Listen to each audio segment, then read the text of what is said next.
Continuing the visit to Washington, President Abdel Fattah al-Sisi met with the leaders of the American Jewish organizations, during which they probed the bilateral ties and the issues of mutual concern.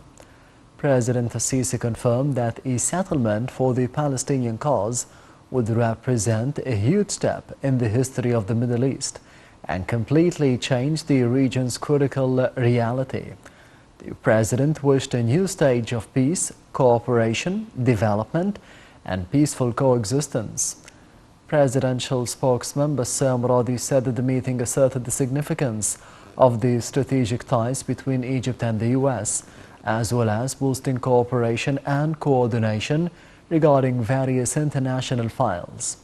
For their part, leaders of the American Jewish organizations expressed appreciation for the Egyptian efforts in boosting peace principles in the region under the leadership of President al-Sisi. Earlier, President al-Sisi met with the American Secretary of State Antony Blinken and took part in a dinner banquet hosted by the American President Joe Biden at the White House to honor the African leaders participating at the U.S.-Africa Summit. The details follow. President Abdel Fattah al-Sisi resumed his participation in the U.S.-African Leaders Summit taking place in the United States on Wednesday. The head of state busy schedule started by attending a business breakfast with some U.S. Republican congressmen in Washington. The meeting with Republican congressmen from the U.S. states of Kentucky, Texas, Ohio, and South Carolina. During the meeting, President al-Sisi hailed strategic and strong ties that bind Egypt and the U.S. and said Cairo is keen to communicate with decision-makers circles in Washington within the framework of mutual consultations and coordination regarding various issues. The President expressed Egypt's appreciation for the role played by the U.S. Congress in enhancing partnership between the two nations, adding that Egypt is looking forward to expanding such partnership in different channels of joint cooperation that aims at achieving mutual interests.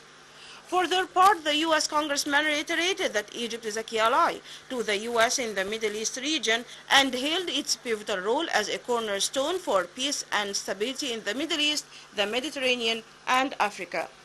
They further praised Egypt's efforts in confronting terrorism and extremism, as well as boosting religious forgiveness concepts, plus the country's balanced positions to reach peaceful settlements concerning various crises in the region. The President also held a meeting with members of Egypt's Friends Group at the U.S. Congress from both the Republican and Democratic parties. Moreover, President Abdel Fattah al-Sisi met with U.S. Secretary of State Antony Blinken. President al-Sisi also took part in a dinner banquet hosted by U.S. President Joe Biden at the White House to honor African leaders participating in the U.S.-Africa Summit. The President also held talks with U.S. Secretary of Defense Lloyd Austin in the Pentagon. On the sidelines of the summit, President al-Sisi attends the concluding session of the U.S.-Africa Business Forum.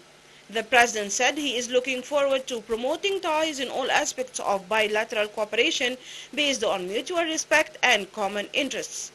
The head of state stressed his keen interest in communicating with decision-making bodies in the United States regarding different issues of mutual concern. The U.S. lawmakers, meanwhile, hailed Egypt's pivotal role in the region, being a key ally to the United States.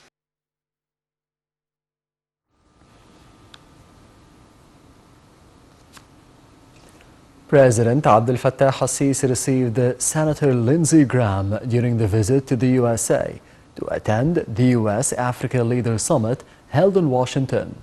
During the meeting, Graham welcomed President al-Sisi and praised the long-standing strategic relations between the two countries.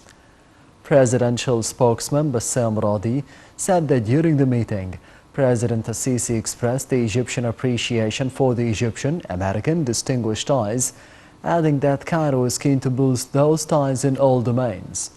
The meeting also tackled the latest developments in the region, including the situation in Syria, Libya, and Yemen, where the head of state asserted that Egypt is continuing the efforts in settling various regional crises. Also on Thursday, President Assisi met with the head of the Libyan Presidential Council, Mohammed El-Menfi, on the sidelines of the U.S.-Africa Leaders Summit in Washington. During the meeting, President Assisi reiterated the Egyptian support for the Libyan Presidential Council and its efforts to end the current crisis in Libya. Presidential spokesman Bassam Radi said that the meeting tackled the latest developments in Libya. For his part, head of the Libyan Presidential Council asserted his appreciation for the vital role played by Egypt in restoring peace and security in Libya. The Administrative Control Authority organized the celebration to launch the third phase of the National Anti-Corruption Strategy 2023 till 2030 under the auspices of President Abdel Fattah al-Sisi and in the attendance of the international organizations concerned with combating corruption. Addressing the ceremony, Prime Minister Mustafa Madbouli said that Egypt has drawn up ambitious policies to combat corruption, which were accurately applied by the state institutions. The Prime Minister noted that Egypt has launched the first national strategy to combat corruption in 2014 till 2018 and was listed by the United Nations General Secretariat as one of the most successful practices in Egypt in the field of combating corruption.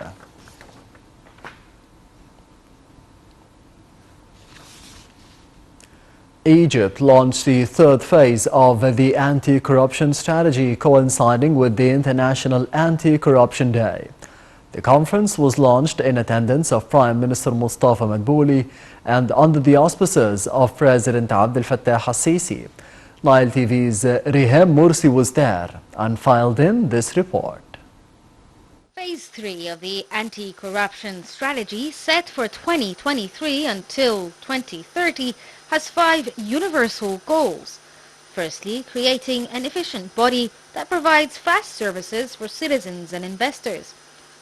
Secondly, amending laws for a swifter justice, in addition to boosting government institutions' ability to combat corruption and enforcing the law.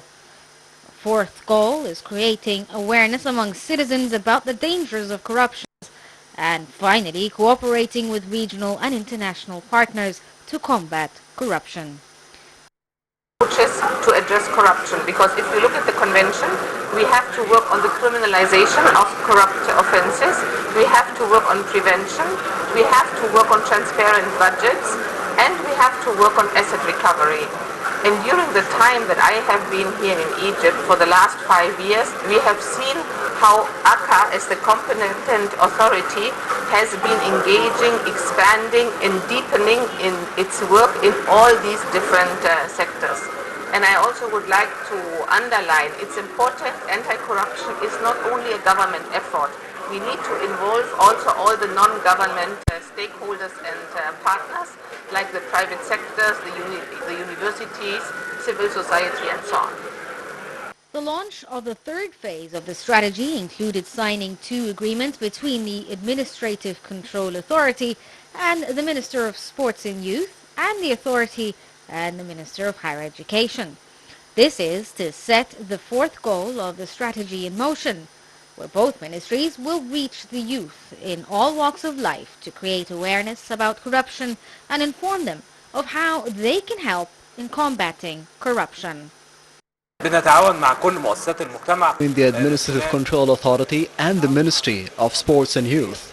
Our role as a ministry means that we will create awareness among the young people up until the high school aged kids through our 5,000 youth centers, 1,200 sports clubs and the private sector clubs. This leads to a great cooperation to reach the citizens at a younger age. We plan to teach, create awareness and empower the youth to combat corruption. The conference saw a number of civil society organizations and international agencies taking part to support the strategy. The participation of the international agencies means a great ability for both Egypt and them to provide their expertise. Here in Egypt, our economic governance activity provided technical assistance to help develop the new national strategy on anti-corruption. In addition, we helped train young people to engage in the, well, you know, Egypt is the head of the UN Convention on Anti-Corruption. And so we help train young people to learn about the UN Convention and hopefully eventually be champions for anti-corruption efforts internationally. The third phase's end date comes in line with Egypt's vision for 2030 as a symbol of Egypt's better future. As the Administrative Control Authority launches its third phase of its anti-corruption strategy, they are coordinating and working with a number of different government bodies, civil society organizations, and international entities. This is to help develop the nation and root out one of the biggest factors that undermine any economy in the world, which is corruption. I'm Rehan Morsi, reporting for Nile TV.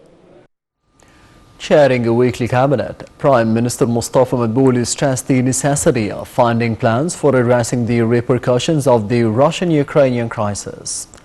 The Prime Minister added that the government is taking quick steps to face the soaring prices and issued clear instructions to monitor the bodies to set a definite period for announcing the new price list of commodities and punishing violators and manipulators. He also urged the importance of developing a plan for localizing the industry of poultry fodder. The cabinet, meanwhile, approved a number of significant decisions, atop of which the presidential pardon for some prisoners, marking the Police Day and the 25th of January Revolution anniversary.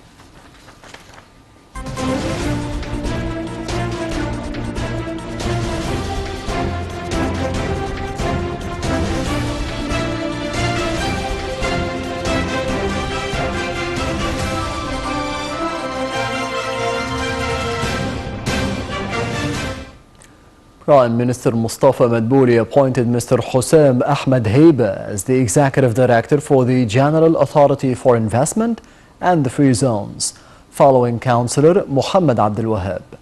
Prime Minister Madbouli thanked Councillor Abdul Wahab for the efforts that he exerted, which contributed to creating and attracting investment climate on both the local and the international levels, amid unprecedented global challenges.